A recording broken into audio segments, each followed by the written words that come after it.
when there has been a cost to the federal government, the bills that we're seeing the House majority bring forward consistently provide for corporate welfare, tax breaks for rich individuals, et cetera, and we just have a fundamental disagreement about where those policy breaks should occur. Thank you. I yield back.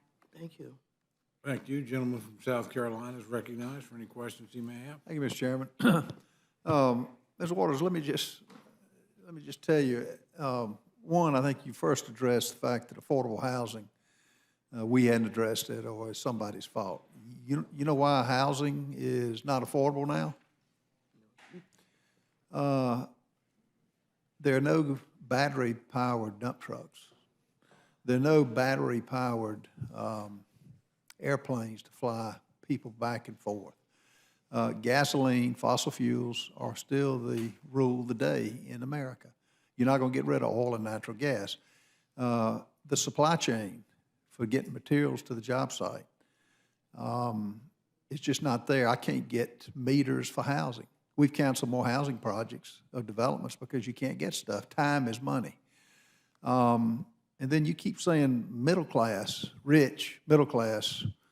I know a lot of people, if you look at their balance sheet, if you look at the net income, they choose to pay mortgage guarantee insurance because they have their equity tied up in other projects.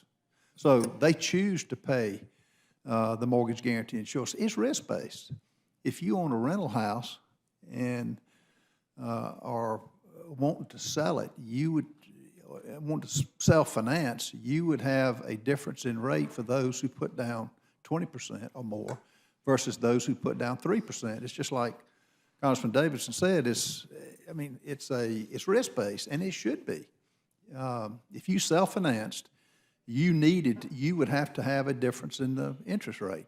Now, Maxine, you're not doubting that those with lower credit scores and lower down payments are paying less than those with higher scores and more down payments. You know, I mean, you're not disputing that, are you? No, I'm only talking about those who are making less than a 20% down payment but had adequate credit scores. I'm not talking about anybody with lower credit scores. These are people who have the right amount of right credit scores, not people with less credit scores at all. But No. So you're saying those with a higher credit score and more down payment are going to be paying the same, or going to be paying more than those with a less credit score and less down payment? No, you take into consideration that there are fees Yeah. that everybody pays.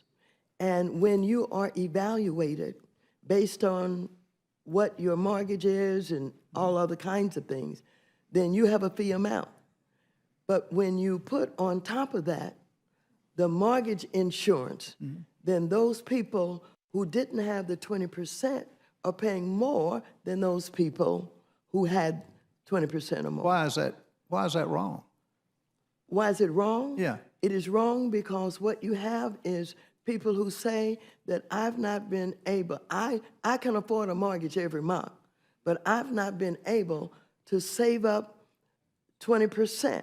And so I know I have to get mortgage insurance, and it's going to cost me some money to get it. As it should. And it's going to cost me so much money that when I add it to the other fees that you're charging me, I'm paying more for the interest rates than the person who had more money to pay down. Yeah, but in the real world, I mean, I see them all the time. If you don't have 20% down payment, whether you've got your equity tied up somewhere else, you're going to pay a higher fee through the MGIC insurance. You just are, and you should. Anybody should. And forget middle class, rich, poor. It's people for the whole spectrum.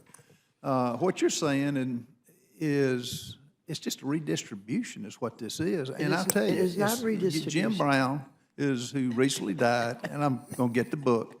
It's like saying, Jim Brown, you had all these scores that you did, but we're going to take away some of the touchdowns and give to somebody who did not that's have it. not That's a good exactly out. what you're, Maxine, I promise you that's exactly what you're saying. That is not. It is Ms. Davidson, am I absolutely not. missing something? No, and I think to illustrate the point, you could say that the same person decides to buy two properties, right? And one of the properties, let's say they're both $100,000 homes. One of them is going to be, you know, he's going to put $50,000 in cash down on it and get a separate mortgage.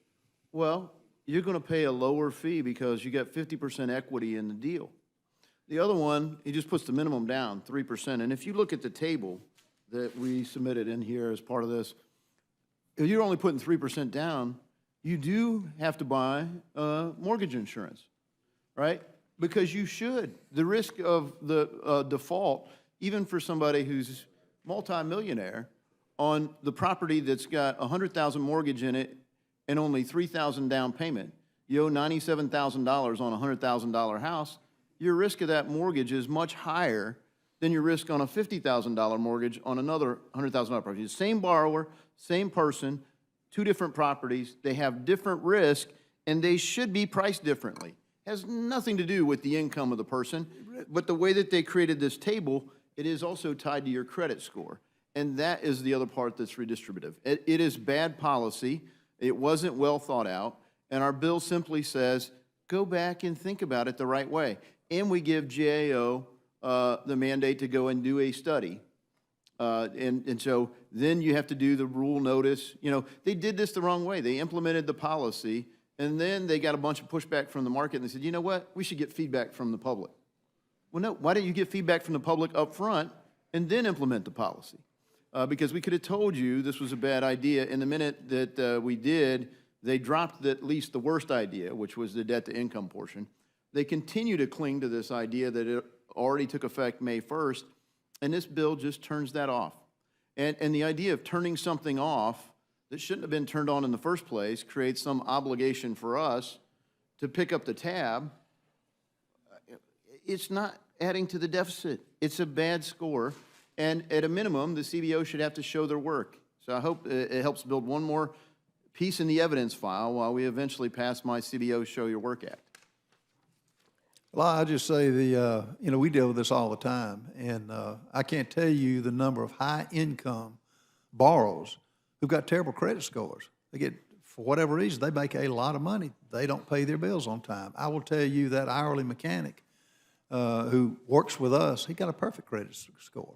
Now, he can't make, for a lot of for the inflation and the things that this administration is doing to this country at this time, no, he's stretched thin now. He pays his bills on time. Now, he couldn't afford that mechanic I'm talking about couldn't afford a 20% down payment. It's just things are tight now, but he goes into it with his eyes open. He pays a fee, just like that physician who overspends.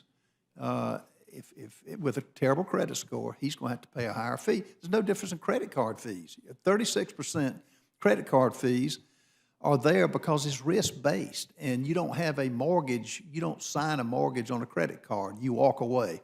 And as Warren says, it's just no incentive. Those who put less down payment it's easy to walk away from.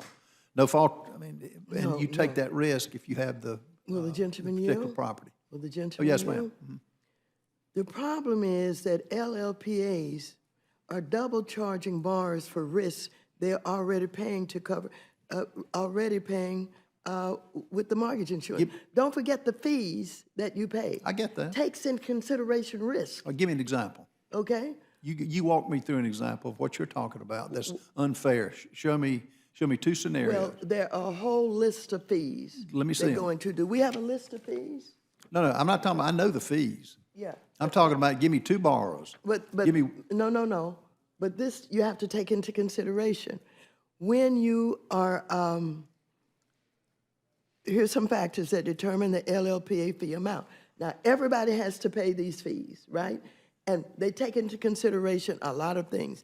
The purpose of the loan, such as to buy a condo or an investment property. get that. Loan features, such as a fixed-rate mortgage, borrower characteristics, everything. Amount of down payment, credit score, whether the borrower received housing counseling, first-time home buyer. All of this stuff is in the fees that are charged. And so when you don't have 20% down, you still are being judged in these fees because there's some risk that they have calculated and they've determined. So you're paying for the risk in the fees as they're calculated, and then on top of that, you have to have the mortgage insurance. And that means that you're paying more for your mortgage than the person who paid, 20% down. It's equity. It's equalizing. It's redistribution. Now, look. Maxine, is redistribution's all you're talking about. Just a moment. No, redistribution is a $180 billion bill that taxpayers are going to have to foot the cost of. Listen, even if you don't like the way it works, even if you don't think it should work that way, I don't believe that you shouldn't have to pay for it if that's what you're going to do.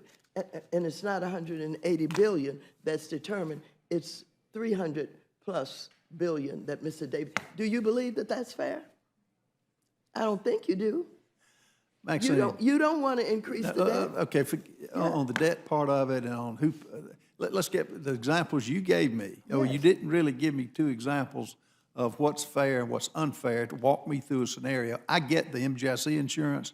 I get the difference and I will tell you this, if you had a house, and I'm sure you own rental property, you would charge a different, if you were self-financing, you would charge a different fee, we'll call it mortgage guarantee insurance or whatever, for those.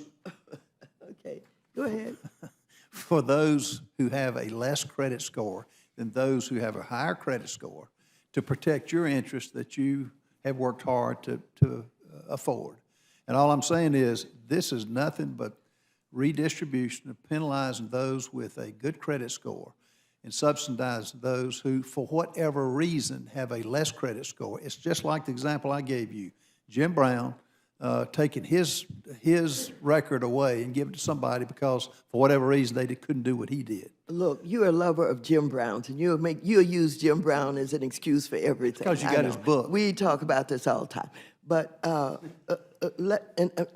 I'm sorry, I said 180 billion, and they reminded me that it's 1.8 billion. But it's still 1.8 billion. Kind of a lot of money. With your amendments, how much is it? I have no amendments. We have a manager's amendment, but the manager's amendments that amendment. Democrats have proposed Manager's amendment. don't just deal with this, they deal with the whole idea of loan level price agreements. And I think your proposal is interesting to waive LLPAs for the amendment you've proposed to the bill for people who are first-time home buyers. Interesting. It would save them some money. It would come at expense of the safety and soundness of Fannie and Freddie, but it's not the same as hitting the budget deficit. It would be funded by Fannie and Freddie. It would increase risk. That's the amendment that you've proposed.